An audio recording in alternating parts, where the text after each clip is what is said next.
Sa nakraan nating video ay nagpakita ang isang boss monster, pinuno ng Changho Nest, kasing bilis ng mga red zone monsters. Si Lee Jun ay mapuro lang tingin, nakaluhod sa buhangin, kinakalma ang sarili. Iba siya sa lahat ng monster na nakita ko dati. Ibang-iba, kapag nagkamali ako rito, baka mamatay talaga ako. Si Jun ay huminto sandali, ramdam ang bigat ng hangin sa disyerto. Huwag kang matakot, walang mas mahalagang karanasan kaysa sa pagtawid sa linya. Ang bida kinakabahan. Hindi ako makapaniwalang ginagawa ko ito. Tinatawid ko talaga ang linya ng kamatayan. Pero, kahit na, ang sigaw ng master ay kumawala na parang lumang kulog. Go! Nung panahon ko, hindi kami sinasagot ang master namin. Mga bata ngayon, puro reklamo at tanong. Si Lee Jun nag-iisip, kaya ko bang talunin si Changho? Kahit gaano siya kalapit sa akin. Kahit anong payo niya. Sa huli, ako pa rin ang haharap sa panganib. Nanginginig ang lupa dil sa lakas ng sigaw niya. Pwede kang mamatay kahit matapilok ka lang. Sa sandaling yon, bumalik ang memorya na pilit niyang iniiwasan. Hindi niya mapigilan. Pero kung tatakbo ako ngayon, ano ang pinagkaiba ko sa dati? Muling nakita ni Jun ang dugo sa sahig, parang malinaw na malinaw pa rin ito sa isip niya. Ang ingay ay humahalo sa paghinga niyang mabilis. Isang malakas na suntok ang bumulaga kay Lee Jun, halos mawalan siya ng malay sa biglaan nitong lakas. Siya ay natilapon at bumagsak ng malakas sa sahig. Pilit bumabangon nanginginig, hinihingal. Biglang tapak ng malaking paa sa ulo niya. Pero hindi pa man siya tuluyang nakatayo, isang bigat ang dumagundong sa kanyang ulo. Ngayon na winasak mo ang iyong dungeon, hindi ka na muling makakalaban. Lee Hong, hindi ka makakatakas sa kaparusahan ng mga Diyos. Nakuha ko na ang pahintulot. Anong sinabi mo? Sabi nila, ang walang silbing katulad mo, kailangang mawala. Tumindi ang paghinga ni Jun. Ang alaala ng kanyang nakaraan, ang sakit, ang kamatayan, ay bumalik sa kanyang isipan. Nagdesisyon akong maging matatag. Para makapaghiganti ako para sa pamilya ko. Namatay na ako dati. Wala nang mas nakakatakot pa doon. Nasa likod niya ang master, sinabihan siya na, hindi naman masamang subukan yan Dil, nandito ka naman. Hindi nagtanong, sumagot na lang siya ng, susubukan ko. Tahimik ang paligid, pati ang mga fox ay payapang natutulog. Ang fox biglang bumangon at nagulat. May naramdaman itong matinding enerhiya. At doon, sumabog ang aura ni Lee Jun. Isang malamig, nakakapanindig balahibong presensya ang kumalat. Ang kakayahang nagmumula sa kanyang trahedya, ang skill na tinatawag na fear. Isa-isa silang umurong. Ang dating matitikas at agresibong mga fox ay biglang yumuko na lang, nanginginig. Isang napakalaking asul na paa ang bumagsak sa lupa, malapit sa mga fire fox, hudyat ng pagdating ng kanilang pinuno. System notification. The negative skill of the dragon leader, Dragon's Roar, has been activated. Napatigil si Lee Jun, hindi makapaniwala. Akala ko hindi tatabla ng martial arts skills ko. Pero, si Chungho, ang alamat ng martial arts, siya ang bumabalot ngayon kay Lee Jun. Mula sa likuran ng mga maliliit na fox, tumalon ang higanteng blue firewolf, may pulang mata at apoy na umaalab sa buong katawan. Isang bugso ng asul na apoy ang sumabog mula sa katawan ng higanteng lobo. Naghahanda si Jun para gamitin ang martial arts technique na tinuro sa kanya. May apoy na umiikot sa kanyang katawan. Siya ay biglang nagtaka. May kakaiba siyang nararamdaman habang iniipon ng enerhiya sa kamay. Tinitingnan niya ang paligid at parang nag-aalala dahil walang tugon mula sa kanyang master. Ipinapakita ang gusaling sinisinaga ng buwan. Tumatalo ng eksena sa kabilang lokasyon, ang lugar ng mga elder. Lumuhad si Ki Hong, humihingi ng pahintulot o nagpapalam tungkol sa gagawin niyang laban kay Jun. Ipinaliwanag ni Ki Hong na hindi niya kayang baliwalain ang kahihiyang natamo nila deal kay Jun. Napatingin ang Lord sa kanya, sinusubok kung ito ba ay utos o sariling plano. Inamin ni Ki Hong na ito ay sariling desisyon niya, hindi utos ng iba. Nakatayo ang Lord sa mataas na platform. Hindi siya galit, pero gusto niyang malaman ang totoong dilan. Nanlilisik ang mga mata ni Ki Hong habang bumabalot sa kanya ang nakakatusok na presyon. Para siyang mabibiyak, hindi niya inaasahan ang ganitong tindi mula sa kausap niya. Sa harap niya ay nakatayo ang kilalang Fist King, isang AA Class Awakened, isang halimaw sa lakas. Sa gitna ng presyon, napilitan siyang magsabi ng totoo. Hindi niya kayang magsinungaling, ang Great Mother mismo ang nagutos. Nagulat ang Fist King. Hindi niya inasahan na pati ang Great Mother ay nakikialam dito. Ngunit hindi yun sapat para mapawi ang kanyang galit. Tumalim ang kanyang tono. Alam niyang hindi simpleng laban ang gusto ng Great Mother, kundi isang pagpatay. Sa mga mata ng Fist King, ang mahihina ay walang lugar sa mundong ito. Hindi na niya kinikilala ang damdamin o koneksyon, lakas ang batayan ng buhay. Useless people should be discarded. Ang paa niya ay nasa puddle ng dugo. Sa pagbabago ng eksena, ang nasusunog na dahon ay sumisimbolo sa paparating na kapahamakan. Si Lee Jun ay nakatayo sa gitna ng naglalagablab na apoy. Naaalala ni Jun ang pag-aaral niya tungkol sa mga halimaw noong mahina pa siya sa martial arts. Si Jun ay mabilis na umatake, ginagamit ang kaalaman niya sa mga kahinaan ng monster. Napangiti siya kahit pawis na pawis, halos naihagis na ng init. Siyempre, iba ang theory sa actual. Muntik na akong maging inihaw.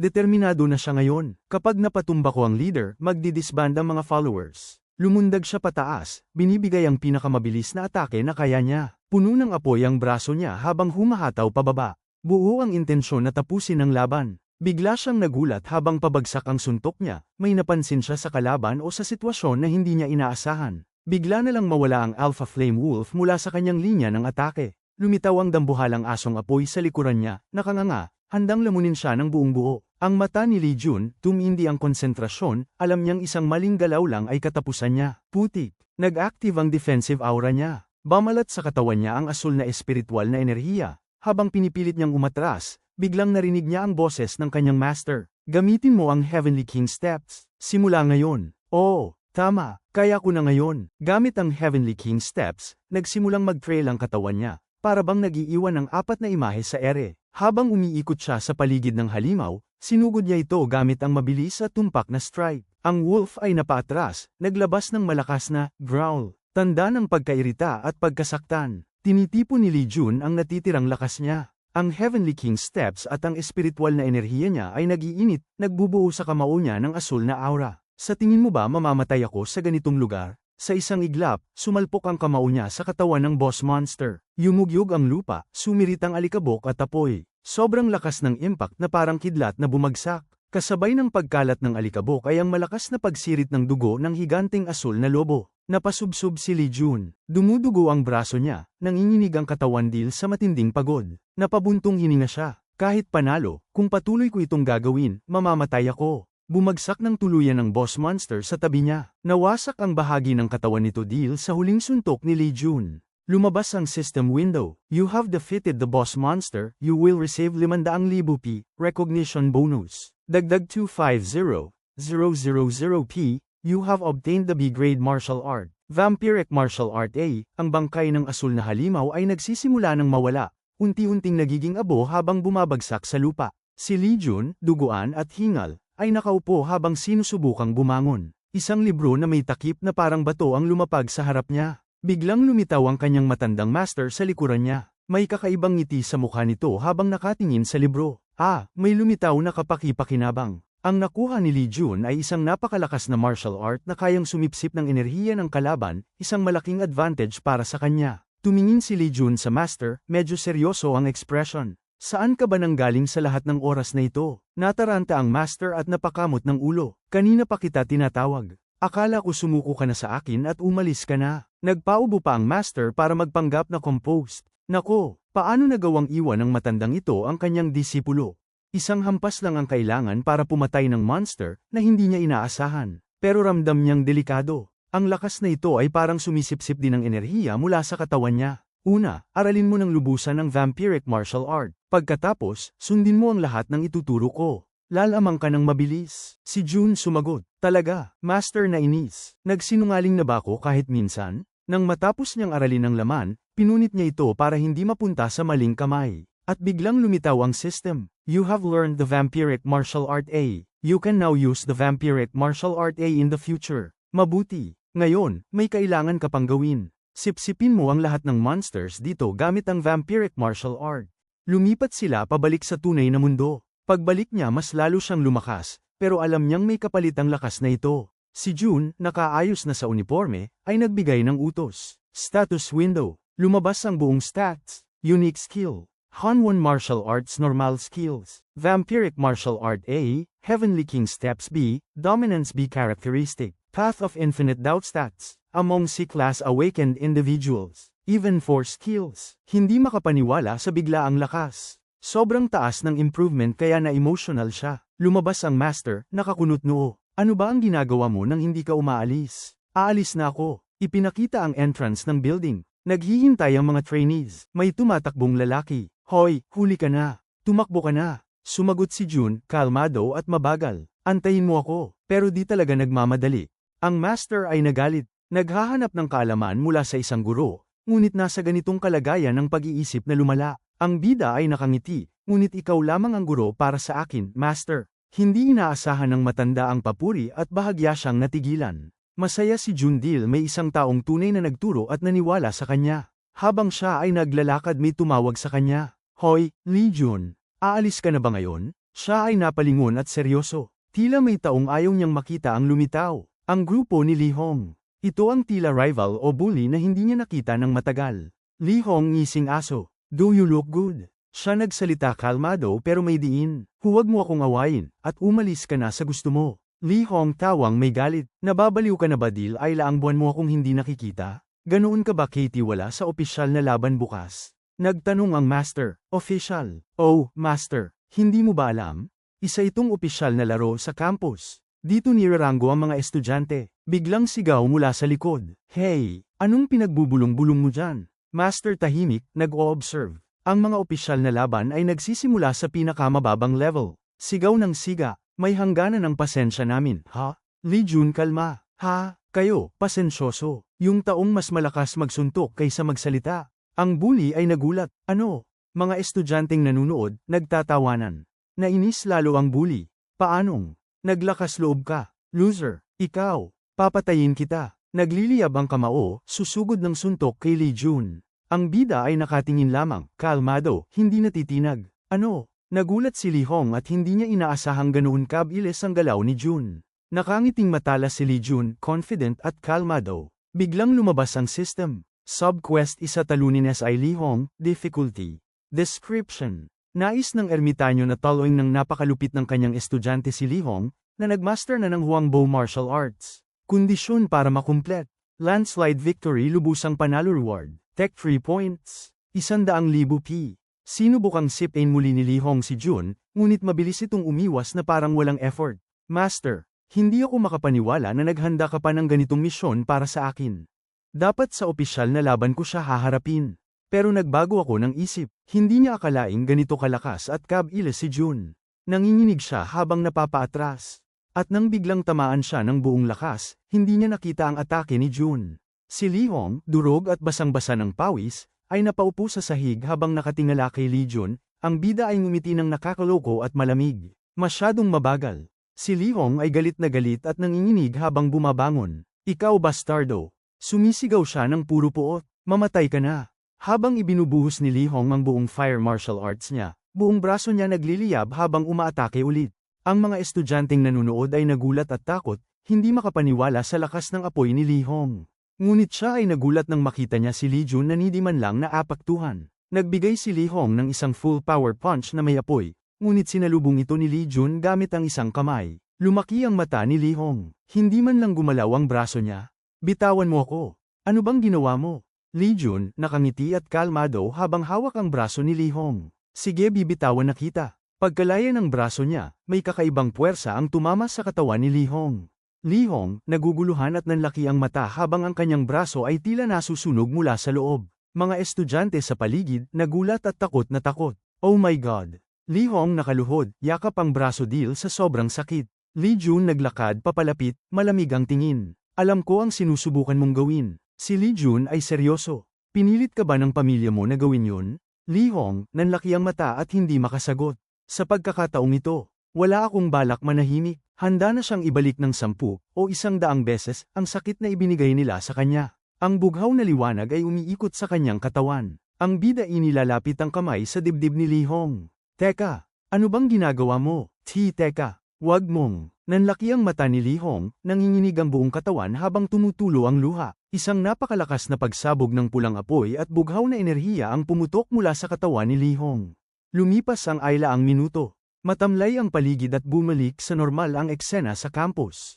You have completed sub-quest Isabit Lee Hong. You have acquired 100,000 P-Tech 3 points as a reward. Napangiti ang bida habang tinitingnan ang floating panel. Tumatawa ka ba ngayon? Sigaw ng master niya. Bida medyo nag-freak out, tinatakpan ang bibig. Hindi, kasi tumatawa ka na parang manyak.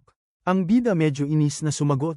Hindi totoo yan. Biglang sumulpot ang guro, galit na galit, halos sumabog ang litid. You assaulted a student. Mabigat ang atmosfera. Tahimik ang buong silid at sa gitna nakaupo si Lee Jun kalmadong nakangiti.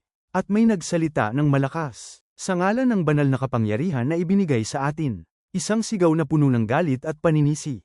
Alam mo ba ang ginawa mo? Nagpapanik ang Ayla ang miyembro ng konseho, ramdam ang tensyon na parabang may ginawang malaking kasalanan ang bida. Si Lee Jun nagsalita. Sumusunod lang ako sa mga alituntunin. Diretso, walang bakas ng pangamba. Ang mga nasa paligid ay nag-uusap-usap, nagmumukhang gusto siyang kondenahin. Lee Jun kalmado pa rin, ay binasa ng malinaw. Article 1 Paragraph 4. Kapag naramdaman ng isang tagapagtanggol ang balak pumatay ng isang kalaban, maaari niyang ipagtanggol ang kanyang sarili. At ipinakita ni Lee Jun ang dokumento. At totoo, nasa rules talaga ang clause na sinasabi niya. Yes, it is written here. Sabi ng isang opisyal habang nanlaki ang mata. Ang isang galit na instructor ay napasigaw. Ikaw. Pero bago pa siya makapagsalita ng masama, tumigil siya. Nakatingin ang chairman sa kanya, matalim at nagbabanta, para bang sinasabing tumigil ka na bago ka pa mapahiya. Isang miyembro ng konseho ay malumanay pero may halong pang-uusig. Kaya ano ang gagawin mo pagkatapos noon? Mukhang sinusubukan pa rin nilang makahanap ng butas laban sa bida. Ang estudyante ng tirano, si Lee Hong, ay isang promising protege ng bagong rehimen. Sa palagay ko ay hindi kanila pababayaan. Si Min Sung-han, ang pangulo ng Merem Military Academy, ang direktang inapo ni Shin Ji-ji. Sa harap ni Lee Jun ay umupo ang isang lalaking may nakakatakot na presensya, Min Sung-han, ang direktor ng buong akademya. Ang aura na yan. Siguro A-grade. Napakalakas na kapangyarihan. Ang lakas. A-grade aura. Kahit ako, nahihirapan huminga. Ang bida, hindi nyo kailangang mag-alala tungkol sa mga pagbabanta sa labas. Malakas din ako. Hindi ako basta-basta pwedeng apihin ng kahit sino. Ang kanyang tinig ay kalmado pero matatag, hindi mayabang, ngunit malinaw na hindi siya natatakot. Kaya, ipapaabot namin sa pamilya ng estudyante ang nararapat na aksyon. Kumalat ang bulungan sa buong silid. Ang desisyon, malinaw na pumabor kay Lee Jun. Hindi ko inakalang may estudyanteng makakayanan ang presensya ko. Akala ko pa naman. Isa lang siyang taong itinapon ng pamilya. Natapos ang paglilitis, at malinaw ang resulta. Nanalo si Lee Jun. Si Kim Tae-hang ay nakaupo pa rin sa silid, nakatungo, nanginginig ang kamao habang nakatatak ang galit sa mukha niya. Hindi ako makapaniwala. Malakas niyang sinuntok ang mesa halos mabasag ito sa tindi ng tama. Sa pagdinig kanina, dapat naparusahan si Lee Jun. Sa kapalit ng pangangalaga sa anak ng isang makapangyarihang pamilya. Binigyan siya ng mamahaling gamit, pera, at pati martial arts. Pero dil sa isang batang itinakwil ng pamilya. Nasira ang lahat ng kanyang plano. Kung magpapatuloy ito, mawawala ang suporta ko. At hindi ako patatawarin ng pamilya. Galit at desperado ang lalaki habang puno ng kadiliman ang paligid. Sa hallway ng akademya, pinag-uusapan ng mga estudyante si Lee Jun. Siya ba ito, ang tumalo sa malupit na pinuno? Oo, siya ngayon. Si Lee Jun, chill lang, umiinom ng energy drink. Lumapit ang matanda. Kung masama lang ang resulta ng pagdinig, naiinis na sana ako. Pero salamat sa Nine Sons Divine Art, nagawa kong madaig ang kapaligiran. Isang malalim na pag-iisip ng matanda. Magandang resulta yan. Nagkaroon ako ng sitwasyon na katulad ng sayo. Hindi ako sigurado kung ako lang ba o ang kabaligtaran. Si Lee Jun, nakatanaw sa labas ng bintana, tahimik. Nadinig niya ang usapan. Oo, nakakalungkot. Anong nangyari kay Lee Hong? Isang lalaki ang nakatayo sa labas habang may kausap sa telepono. Mariin akong nakipagtalo at nagdaos ng pagdinig, pero malabo ang conclusion. Ano? Pinuputol mo ang sponsorship? Hindi magandang ideya yan. Habang nakasilip si Lee Jun mula sa bintana, muli niyang narinig ang pamilyar na bulong ng mga taong nagtatago ng tunay nilang intensyon. Siya ay kalmado, ngunit nakahandang harapin ang anumang ibato ng kapalaran. Mukhang test ang ibibigay nila bukas. Mas mabuti. Bakit ba galit na galit sa iyo ang pamilya mo? Isang tanong na tila ba inuukit sa puso ni Lee Jun. Tanong na kahit siya mismo, ay hirap sagutin minsan. Ako ay isang batang ipinanganak sa labas. Galit sa akin ang aking tiyahin. Sa wakas, binigkas niya ang katotohanan. Hindi siya itinakwil dil mahina. Itinakwil siya dil hindi siya nagmula sa taong gusto nila. Kakaiba yan. Kung mahal niya ang nanay mo, kitang-kita sa mukha ng matanda ang pagkalito. Para sa kanya, natural lang na mahalin at protektahan ang sariling anak. Pero sa pamilya ni Jun, hindi. Pero mas mahal ng tatay ko ang pamilya kaysa sa nanay ko. Sa lalim ng tinig ni Lee Jun, ramdam ang bigat ng katotohanan. Ang ama niya, pipiliin ang angkan kaysa sa kanya. Ibebenta ng ama ang kanyang kaluluwa sa dyablo para sa pamilya. Mukhang mahirap ang buhay mo noon. Isang simpleng biro ng matanda, ngunit tumama. Kahit sa ngiti ni June, nakasilid ang sakit. Aba, nasanay na ako ngayon. Sanay na sa pangmamaliit, sa pangapi, sa kalungkutan. Lee June nakatingin sa soda can at nag-iisip. Mula noon hanggang ngayon, pare-pareho lang ang treto nila sa akin. Sumisirit ang kidlat mula sa kamay niya habang dinudurog niya ang lata. Pero ngayong binigyan ako ng panibagong pagkakataon. Magiging iba na ang buhay ko ngayon kaysa sa mga nakaraang buhay. Umaalis si Lee June na parang may bagong determinasyon. Deal, hindi na ako magiging mabait sa inyo. School gymnasium. At dumating ang araw ng laban. Mga estudyanteng nag-uusap at medyo excited. Hoy, tumingin ka roon. Unti-unti nang napapansin ng lahat ang pagdating niya. Mga speech bubble habang si June ay naglalakad. Si Lee June daw. Sabi nila natalo niya si Lee Hong. Talaga. Anong antas ng kakayahan niya? At ngayon, hindi na nila ako basta-basta minamaliit. Paano ang isang lalaking dating D-class ay nagbago ng ganoon kalaki? Nag-umpisa ng kumalat ang usapan. Hindi pa man nagsisimula ang laban. Sa likod ng ngiti ni Lee June, tahimik lamang ang kanyang matandang master, nakamasid, nakangiti, at proud.